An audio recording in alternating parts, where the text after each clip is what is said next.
was King's X with Go Tell Somebody. And that's what we're all about here at Breaking Metal.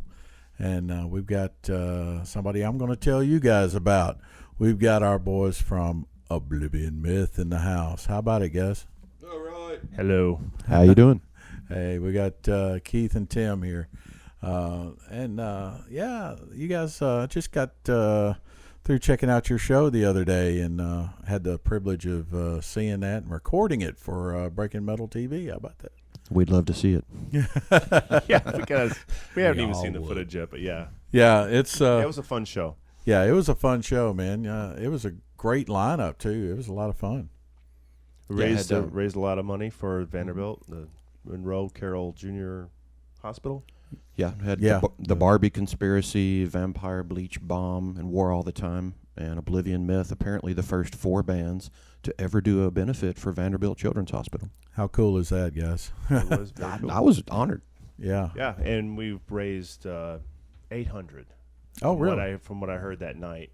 Yeah. 800. That's what the check. Nice. Yeah, after paying after paying the fees or whatever you had to do the show. The usual stuff, yeah. But yeah, and did a big picture with everybody on stage. The picture's online, and so the photo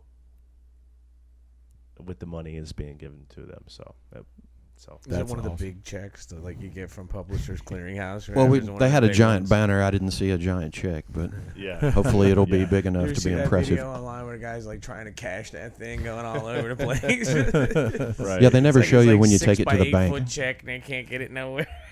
But it's nice to know, that when they do receive the check, that they've got a picture. It's like of the people that were involved with it. So Yeah, that's good, man. I love doing those charity shows like that, especially when you know it's going to help out a lot. So That's Good job, something, guys. yeah, it's near and dear to our heart. I mean, Yeah. we've made no bones about it. We proclaim it on stage. We're a Christian band, so charity is really everything that we are, and we're always down for a charity event.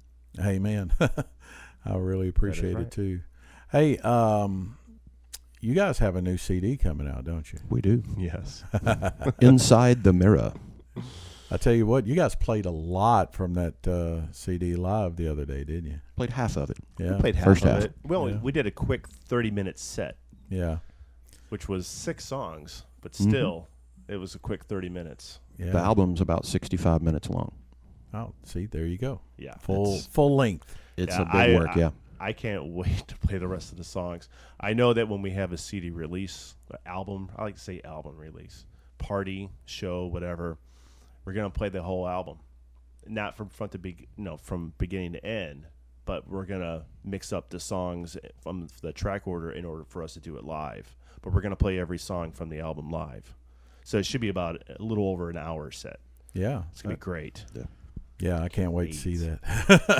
The thing That's that I'm really excited about is that we have guest stars that have appeared on the CD with us. Kat Fritchman from a band called Level 77, Eric Smith from a band called Doc Sinister. They're 2 of the best rock singers in Nashville, and I immediately fell in love with their voices the first time I heard them. So they're handpicked, and we were really so honored to have them participating. Yeah, I know Kat real well and Eric. Yeah, both of those guys are They're aces. Yeah. Yeah. Eric is pretty strong. He's always impressed me, and it doesn't show so much in the Doc Sinister work, but when he gets outside of that, you can really hear his range, and it's massive. Yeah. Yeah, that's what attracted me to his voice is the Yeah. sound of his voice. He's got a really good scratchy rock tenor kind of voice. Yeah. Yeah. So, did you happen to bring a song from your new album? Yes, We did? Yes, we did. Would the you like to album- world premiere it for us? I would be more than honored, actually. That Yeah, would this be- is the first sneak peek to the album officially. officially. I love that. Officially. Yeah. So, what is it that we're going to hear from you guys? This is Sea of Tranquility, and it's going to end up being the 3rd track on this disc. And this song is kind of a bit of sci-fi, a little bit of space metal about being a galactic bounty hunter, and you're tracking down an alien who's trying to unleash some sort of cataclysm on the Earth, some kind of biological warfare type thing. And, the Sea of Tranquility was the lunar base that Apollo 11 established when they landed on the moon. So we have a little bit of NASA chatter here and there on the album, and That's where the battle in this song takes place, is on the Sea of Tranquility. Well, let's stop yakking and start listening. How about that? That's rocket. Little Sea of Tranquility from my friends Oblivion Myth.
Hey, I noticed you guys recorded this out at a little studio called Audiotopia. You tracked it out there with Curtis. He's a really good friend of mine, man. Tell us about that experience out there.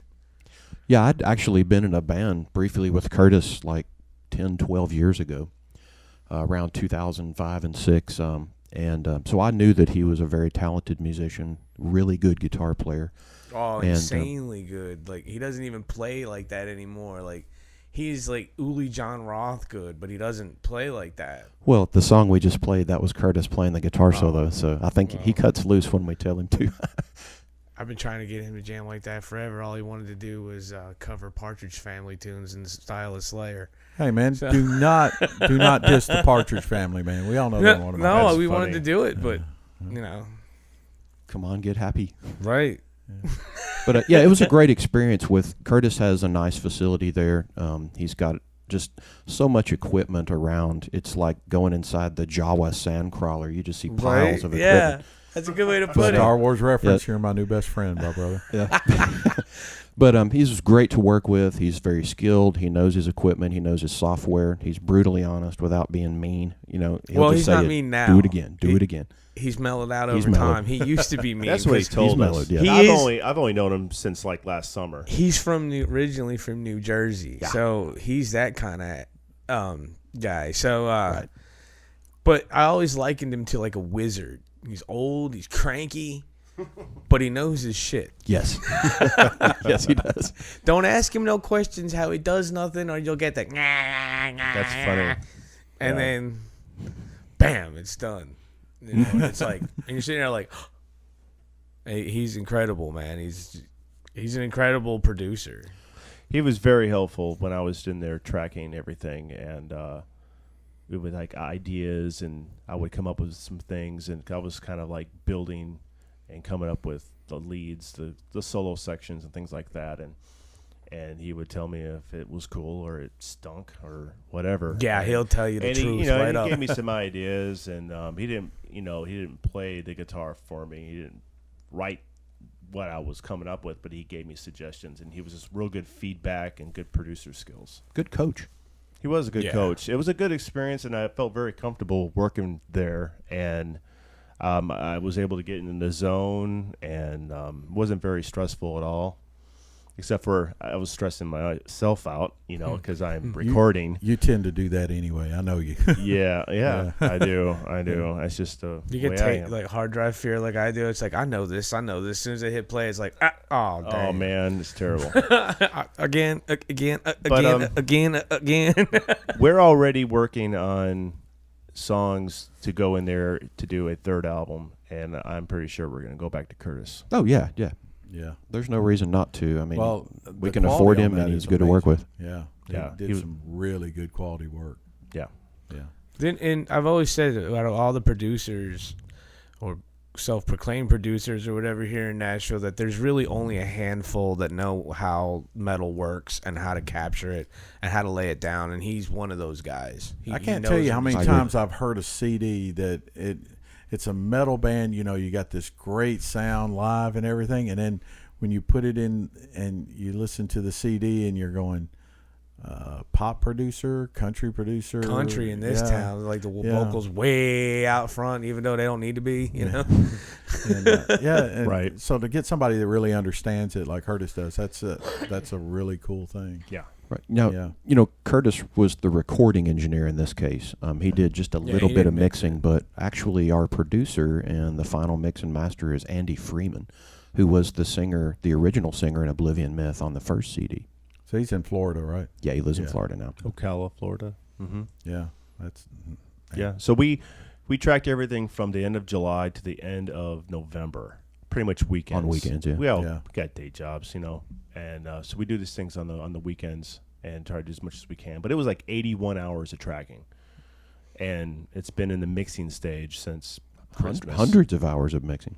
Yeah, I know. Hundreds of hours. Keith and I have talked many times about, it's in the works, and you're telling me about everything that's going on, and I'm like, yeah, I can't wait to hear it. I've told you that since NAMM.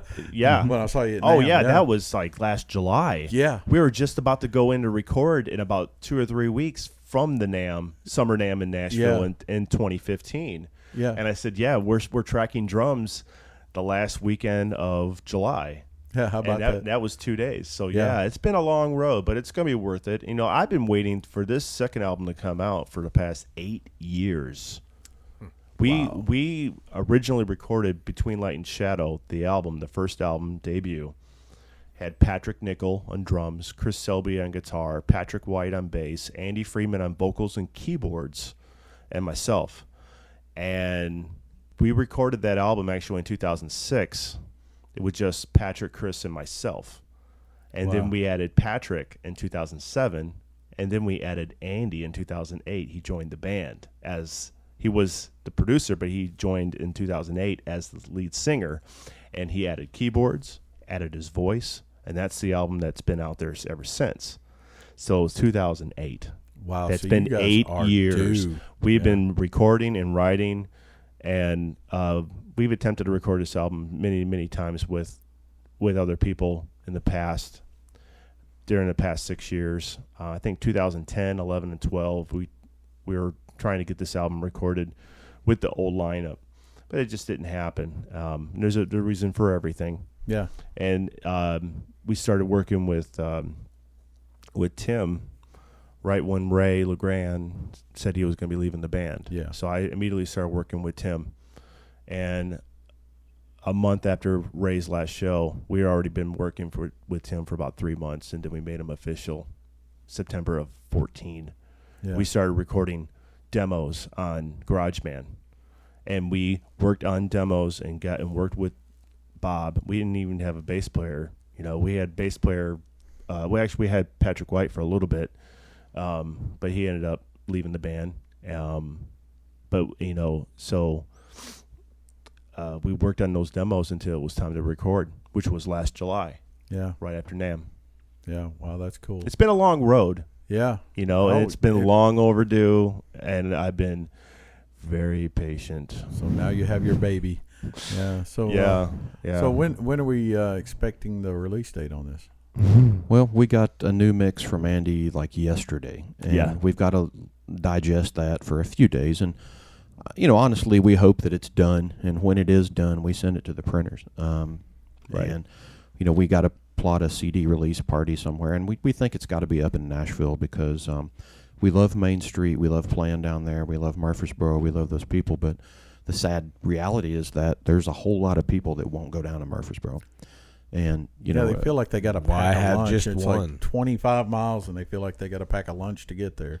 Well, Yeah. you hear every excuse in the Yeah. world, and it is what it is, and we're going to have to work around that. Would love to do it at Main Street, would love to do it at that venue because it's a great place to play. It is. But I don't think that we can pull the biggest crowd, and I don't think we can get all the people that would come to Nashville. Why not have more than one? We could. We could. I guess I'd be a little hesitant of doing that because I've heard a couple of bands having more than one CD release, and I heard people kind of making fun of it. So it's like yet another CD release. Well, party. it's- Well, you I know. think the people that are making fun of it don't really understand that like Nashville and Murfreesboro are not the same place. I mean, all the fans understand that. I don't understand why other bands don't understand that. Really. Yeah. Yeah. I've seen a lot of touring bands come in and play Nashville and then play Murfreesboro right No, after that. it's And not that's the just- same crowd. Yeah. Yeah, that's right. Yeah. I've been in that same crowd both nights, so yeah, I know. But hey, guys, you guys Yeah. just You know got what? through Do it in playing. two more towns, and that way you can have 4 of them. And then haters, you can tell them to, what they can do with themselves. Well, I'm Anybody from anybody- Knoxville. I'd love to do one there. There's definitely Bada a bing. Nashville crowd, Knoxville. and there's definitely a any Murfreesboro booking crowd. agents that want to book these guys for a CD release party tour, we can do that, right? That's right. That's right. Oblivion Myth at gmail.com. Preferably in Europe. That would be a great place for us to do a CD release. Yeah, that's it. How much money you got? Enough you for guys- a plane ticket and a passport. There you go. Yeah, you might want to eat while you're over there, too. Well, you guys Divas just got don't through eat. playing a show. I'll bring boxes of like Pop-Tarts or something. You guys just got through playing a show with one of our kind of new favorite bands. They're kind of a quirky little band. We like the Barbie Conspiracy. Yes.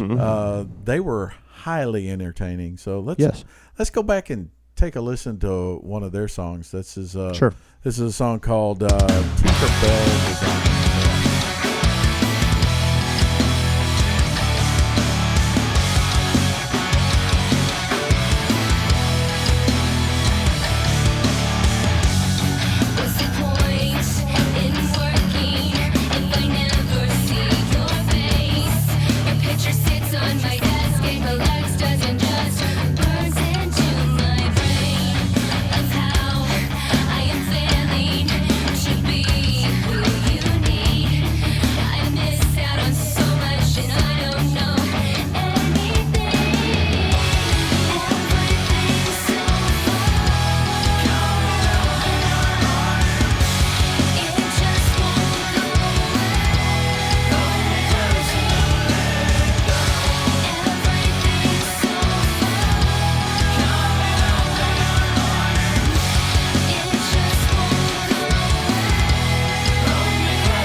Breaking Metal.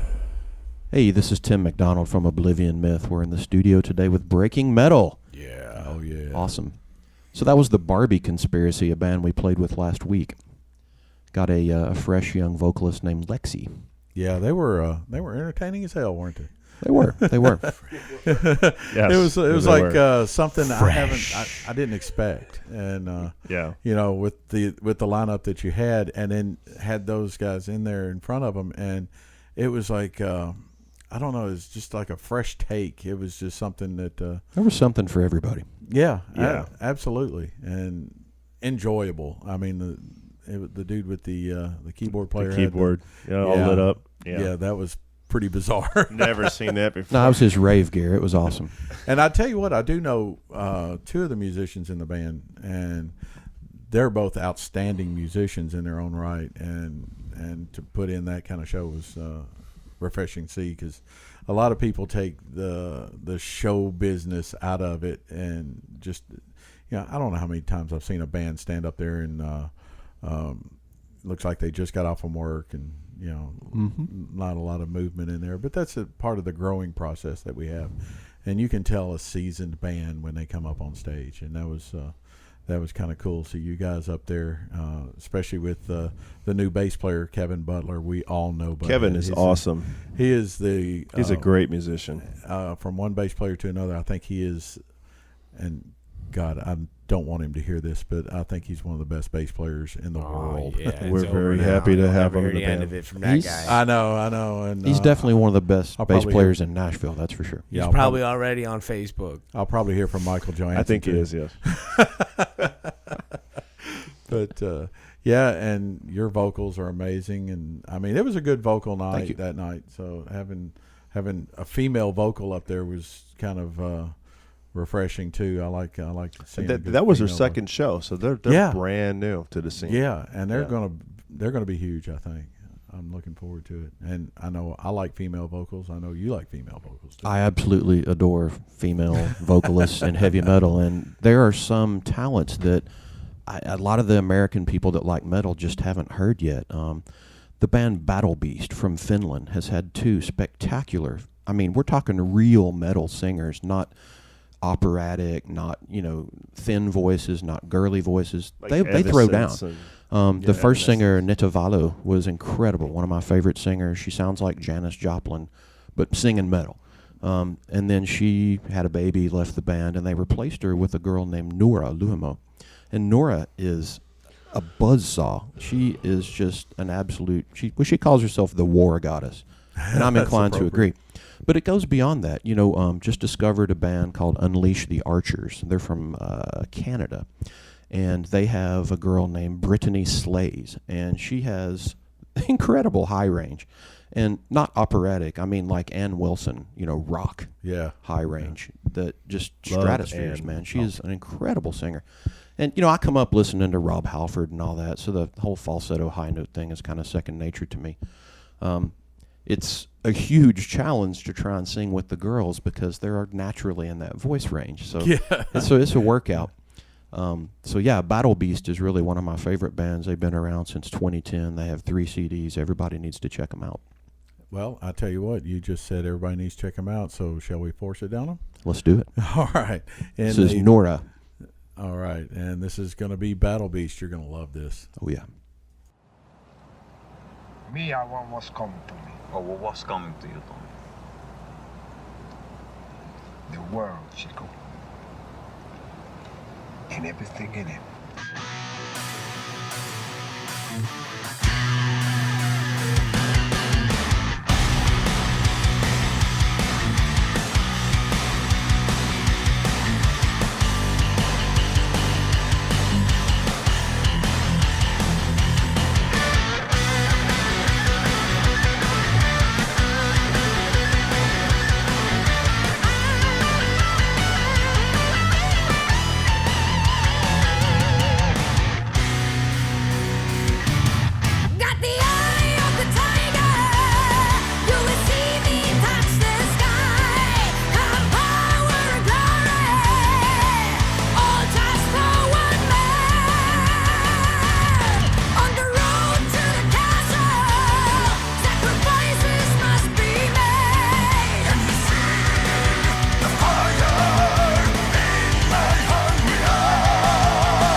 boy, Keith, that was for you, man. That's Symphony X, Sea of Lies. Yeah, that song, I heard that on Rebel Radio 20 years ago in Chicago, and Scott Davidson played that, and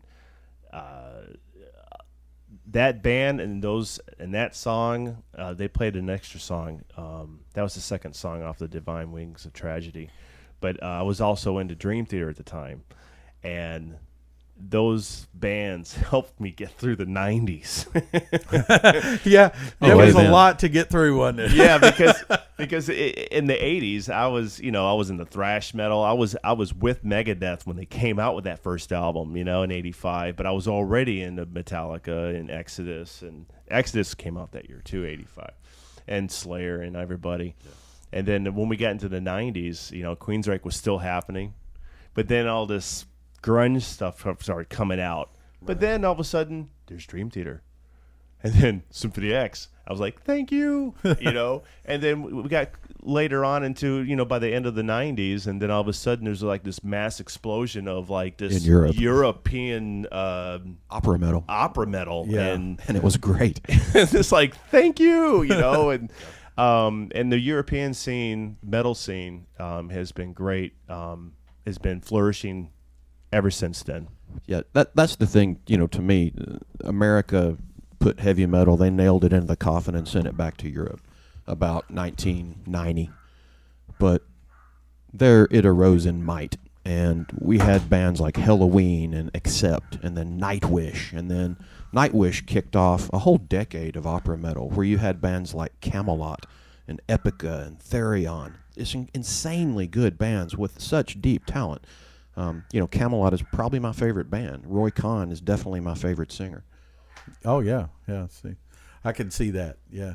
He's a demigod. Yeah. And then he had, here's the terrible story: is I had VIP tickets, meet and greet, airfare, hotel, rental car to see Camelot September 11th, and Roy Khan had a nervous breakdown 1 week before the show and quit the band. Oh no! 1 week before I was gonna get to shake his hand. See, and that say, sounds dude, like my you're kind my of idol. luck. Yeah, that sounds like my kind of luck. Trust me, I've been in similar situations. Yeah.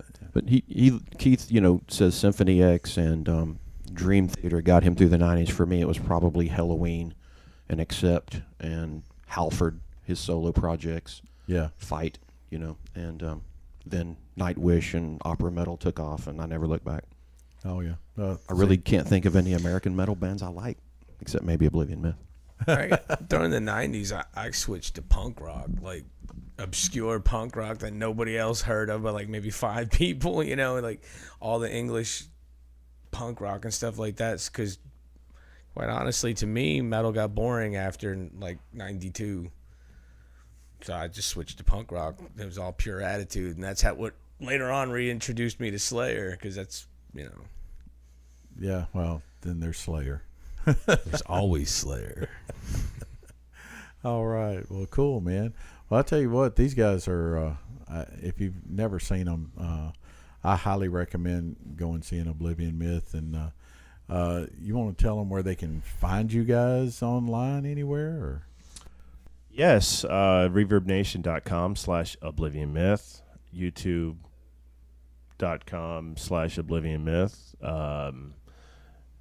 facebook.com/Oblivion Myth fan page. I'm starting to and catch a you trend. can go to twitter.com/Oblivion Myth. If you Google search Oblivion Myth, you'll find us. We got several sites. Yeah, you guys are like the king of media, I think. Yeah. We try to do as much as we can. The big thing is we're really hoping to see your video from the other night because, I'm new to the band. I've been in the band a little over a year and have a limited number of gigs and video and audio to share with me leading the way. And we're looking forward to seeing your video because it should be better quality than some of the cell phone stuff we've seen. Right. Most anything is cell phone. That's why we started the Roku thing and started the breaking metal thing in general, was because, you go through YouTube and you start seeing your favorite band and you look at them and you go, oh my God, that's shot with a cell phone. I've never heard them sound that bad in my life. Yeah. And it's just, it's disappointing. And there's no real, there's no real comparison to a live show, which is what we promote. We want you guys to go out to a live show, experience everything, especially these guys. If you haven't seen them, you've really missed out. And even though we do have video that we're going to put on the Breaking Metal TV, the experience of a live show can never be captured. There's the feel, the energy in the room that no one can ever reproduce. You know what I'm saying? I really Yes. want to see the duets I did with Eric Smith and Kat Frischman. That's something I'm really looking forward to seeing. And I learned a valuable lesson. If you're going to do kind of a clasped hands pose, you really want it to be the other arm that yeah, not doesn't the one block in all the front. photographers. So I'll fix that next time. Yeah, see, it's the little things in life, isn't it? It is. Yeah. And you guys shared the bill with a great lineup, and that lineup was War All the Time. Have you seen them before? That's first time for me. I think Yeah. it's the first time for both of us. They- Pretty good musicians there, huh? Oh, very good. Yeah, they were Yeah, very really good. more kind of funky blues than, Yeah. War All the Time. You think it's going to be a really Well, aggressive band. But We they were- did a show with them. God, it's been 3 years ago, I guess, and they came out, and we were like, "Oh, War All the Time." That sounds like it ought to be, some brutal stuff. And we got in, and they started playing. I was like, "Hey, these cats are pretty good, but not what I expected." Right. We've also got War Within locally. Yeah. and they are a brutal band. They are a brutal band. Yeah, they are. We play them a lot here on Breaking Metal Radio. So Yeah. so let's give War All the Time a little love too, and we're gonna Sure. play a little War All the Time. This is called America.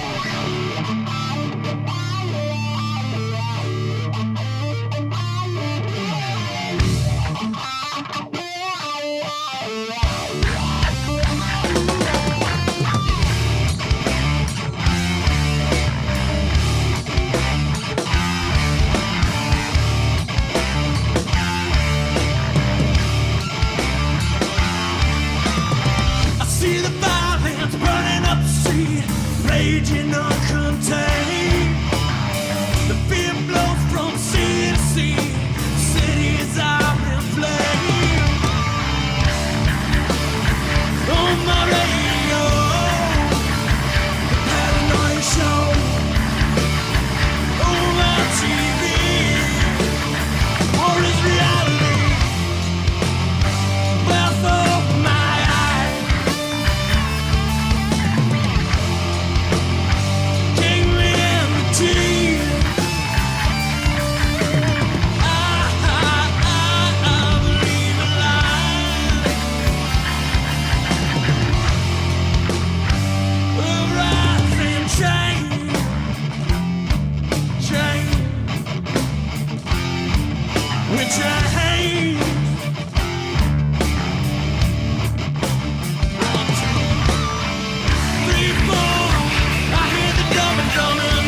him change.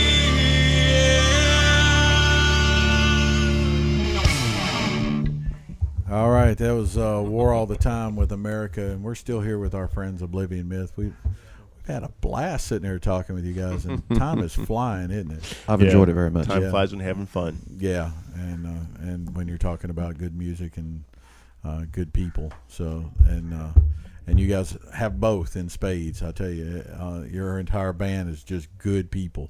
Yeah, the drummer Bob Schultz is Killer. The guy is buried treasure. He's one of the he is. nicest people I've ever met. He's easy to get along with. He's easy to. And then Keith too. I've been in a lot of dysfunctional bands that went nowhere, and this is the most amazing band environment I've ever been in. You know, we don't have anybody who's an alcoholic. We don't have anybody who's beating their wife. We don't have anybody we have to bail out of jail. We don't have people that have no money to help the band, but they have a huge bag of weed. It's like we don't have those problems. Yes, we don't have those problems. And honestly, I think that it's because we're a Christian band and we're centered and grounded in that, and it's God first, music second, and I think that helps. Yeah, well, it definitely shows, man. You guys have got some of the best players in town and some of the greatest people. I love everybody in that band. We love you too, man. Yeah, Yeah, I met Bob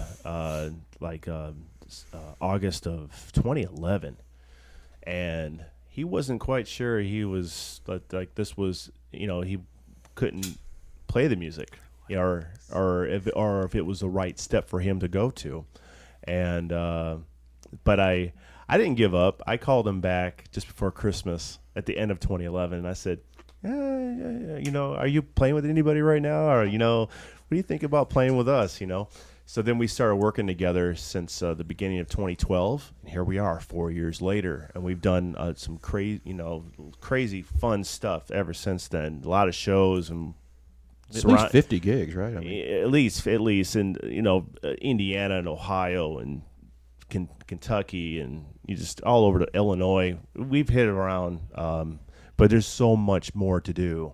When we met Bob, it was just down to just Ray LeGrand and myself, and it's like we've never really had a foundation with the band, and we both love Jesus, and we're gonna and we established a foundation with God, and we prayed about it, and God gave us Bob Schultz. And now he gave us Kevin. yeah. And at the time, they, we also started with Randy Stepp on bass. Yeah, I remember Randy well. He's a man. I love And Randy. that was, and Randy was with us for a couple of years, and then Patrick White came back, but Bob's been with us for 4 years now, and now we're working with Kevin. Yeah. Kevin Butler on bass. We need to take a moment here and talk about Ray LeGrand. He was the singer in the band before me, served with the band 4 years. Ray is in New York. He's battling cancer. We think he's turned the corner. We pray that he's turned the corner. But if anybody out there pray for Ray LeGrand. Yes. Yeah, absolutely. Pray for his healing. He's a good man. He was always really nice to me. I keep track on Ray every time he posts something, and I'm anxious to read, how he's doing, because he's such a good guy. Yeah. And Patty, I mean, my God, you couldn't meet two nicer people. Yeah, that they were planning a ministry in Germany. Right. And I send what encouragement I can to him. I'm just one little blip on his radar, but that was one of my last messages to Ray was, you're going to be unbelievably mentally tough for your ministry in Germany. Oh, you for got your that missionary right. Yeah. work in Europe. And let's face it, Europe was pagan, and then it became Christian, and now there's a really strong swing back to paganism, especially in Scandinavia. So there's a lot of work, there's a lot of missionary work that needs to be done in Europe. People think, missionary, that's, for Africa, for El Salvador, for Third World. No, souls are everywhere. It's right. Yeah, there's probably one next door, just anywhere. Yeah. So, yeah, and, when the news came down with Ray and his issues there, I was in shock, and it took me a little while to get over that. Yeah, and he's barely 40 years old. Yeah, and last time I saw him, I gave him a big hug and wished him well, and then you start reading stuff like that, and you go, oh my God, Yeah. and He was here working with us for 4 years, and we accomplished a lot, and it was a lot of hard work, but it was rewarding and great memories, and I miss him dearly, and like I've always said to everybody who's ever been in this band, you're always going to be a brother, man. Yeah. And in this family of what we are. And Ray LeGrand came up with this catchphrase that it was more than just a catchphrase. We are metal, we are family. Yeah. And we still are. I knew and, where you were going with that one. Yeah, and we I've heard it my whole want to life. continue that, and we really pray for Ray to get some fast healing, quick healing, and get back there on stage and perform live with a band again. He is.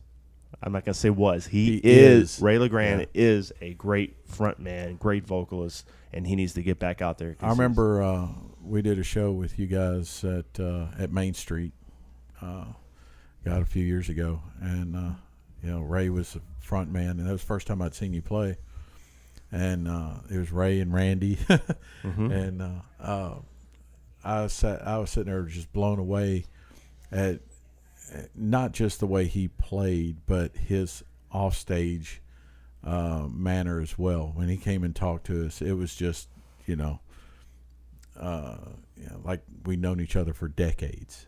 And that was kind That's of a Ray. Cool thing, Yeah, that's who and he same is. way with Randy too. Randy was just like, oh my God, and we'd swap basses and played around with each other's bass and everything. You know how Randy is. Yeah, And that was a pretty cool experience. It's something I never forgot, and that's why I came to you guys, years later, and was still checking you guys out, and still being with you because you bought a fan right off the bat. And just the way that you'd build it, one fan at a time.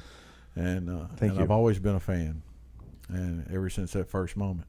That's really the you talk about Ray and Randy are nice guys. Everybody that we meet is nice in this scene. It's so different than it was.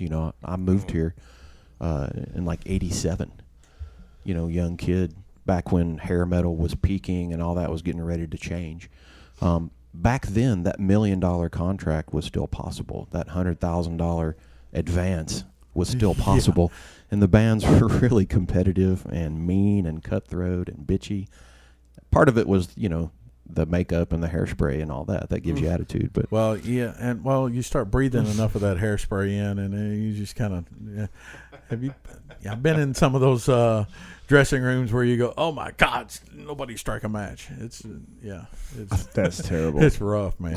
And it wasn't from that either. It was from the hairspray. Right. I think the fact that there's just really not much more money to be made in music now is what's made everybody calm down and chill out and concentrate on the friendships and the connections. And the scene is so cool now. And how much fun is it to play with people now too? It's I love it. Every band you Yeah. play with, I'm a gearhead. You can tell by looking around. I'm a gearhead, and I love good gear, and I love playing around with people and looking at what they're using and everything else. And everybody's free to share information and just it's more fun than ever now. And I'm not making the money I did back in the day, but I'm having more fun, I think, than I ever have. This is an audio program, so everybody can't really see it, but I can tell you that we're surrounded by Marshall and Hartkey and Elisa's gear. So, and Star Wars. A little bit of that, yes. The reason why I'm still doing this is because I believe in this band and its mission. The lyrics that I've written for these songs and have been a reflection of my faith. I have a responsibility as a Christian, and God's given me this talent, and I'm just giving it back to the Lord. Well, I tell you what, I appreciate you guys and in every way, and I appreciate y'all coming out, especially and taking time out of your day and enjoying your company and listening to some songs and hanging out, and been got to great. hear a new song from Oblivion Myth, so I really appreciate it. world debut today. How about that? So from K-Bar and myself, I'm Kyle with Breaking Metal, Awesome. and our friends at Oblivion Myth. Thank you. Y'all have a great rest of the day, and check back with us next week, and we'll have some fun with the Barbie conspiracy next week. Awesome. Great. All right. Well, have fun, and y'all take care. Thank you. Don't forget to get us a copy of that record when it comes out. Oh, you'll be one of the first. All right.